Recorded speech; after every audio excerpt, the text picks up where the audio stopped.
안녕하세요. 아진입니다. 저는 집에 고양이 2마리를 키우고 있습니다. 반려동물이라고 굳이 이름 붙이고 싶진 않지만 우연한 기회로 만나게 되어 지금 벌써 8년 정도 키우고 있네요. 신기한 건 둘의 성격이 너무나도 다르다는 점입니다.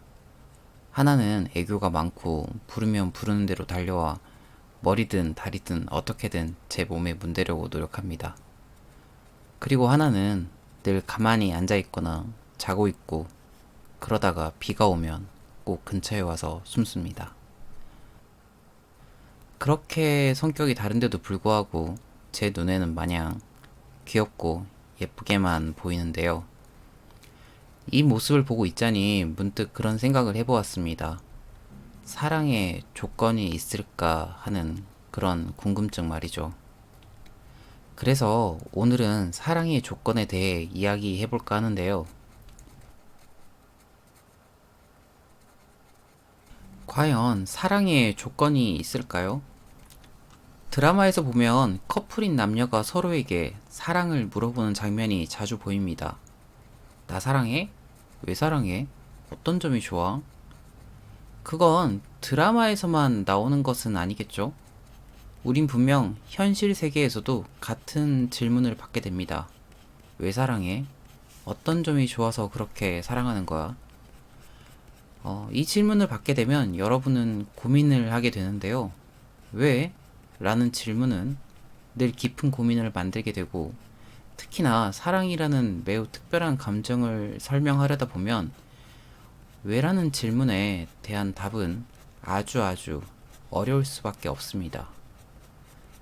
눈이 예뻐 라던가 성격이 좋아 라던가 대화가 잘 통해 여러 가지 이유를 대답할 수 있을 겁니다. 그런데 막상 이런 질문을 해보면 대답하기 곤란해질 겁니다. 만약 눈이 안 예뻐진다면 사랑하지 않을 거야? 만약 성격이 나빠진다면 사랑하지 않는 거야? 라고 말이죠. 물론 억울한 가정일 수도 있습니다. 실제로 그런 상황은 일어나지 않았고, 그렇게 가정 자체가 상대방을 테스트하는 기분이 들 테니 말이죠.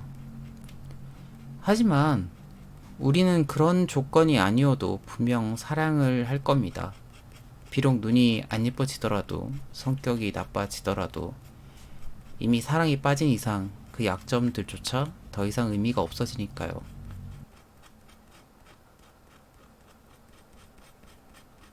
그저 뇌의 호르몬 작용이라고 하기엔 사랑이란 꽤 말도 안 되고 비논리적이며 어이없을 만큼 황당한 것이기에 그 어떤 조건과 가정을 들여와도 힘든 사랑이 될 수는 있어도 사랑을 하지 않는 조건이 되긴 어렵고 그 무엇과도 비교하기 어려운 행동 요인이라고 생각합니다. 이걸 남녀의 사랑이 아니라 조금 넓혀보면 어떨까요? 음식을 사랑한다거나 동물을 사랑한다거나 책을 사랑한다, 음악을 사랑한다는 말은 너무 흔하기도 하죠. 좋아한다는 말과 사랑한다는 말의 어감만큼이나 그 감정의 깊이가 달라지기 때문에 우리는 음식을 사랑하는 사람이 음식을 멀리할 수 없고 동물을 사랑하는 사람이 동물과 떨어질 수 없으며 음악을 사랑하는 사람이 음악과 별개로 살 수는 없을 테죠. 반대로 생각해보면 어떨까요? 나에게 있어 필요 없는 것들을 하나씩 제외하고 나서 절대로 제외할 수 없는 것들을 하나씩 모아보면 그것들이 내가 사랑하는 것들이 될 겁니다.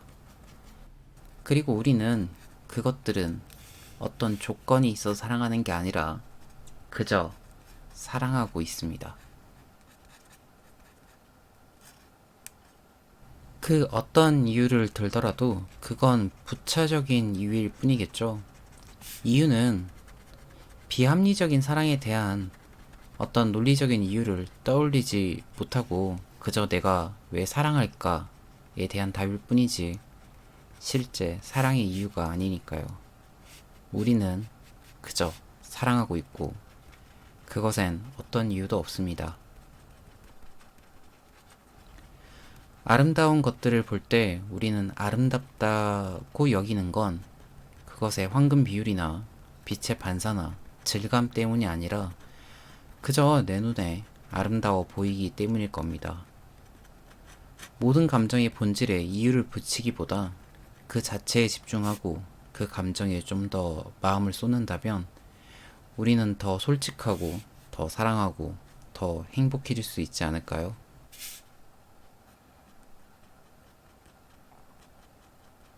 그게 인생에 좀 더 충실해지는 길이라 생각합니다.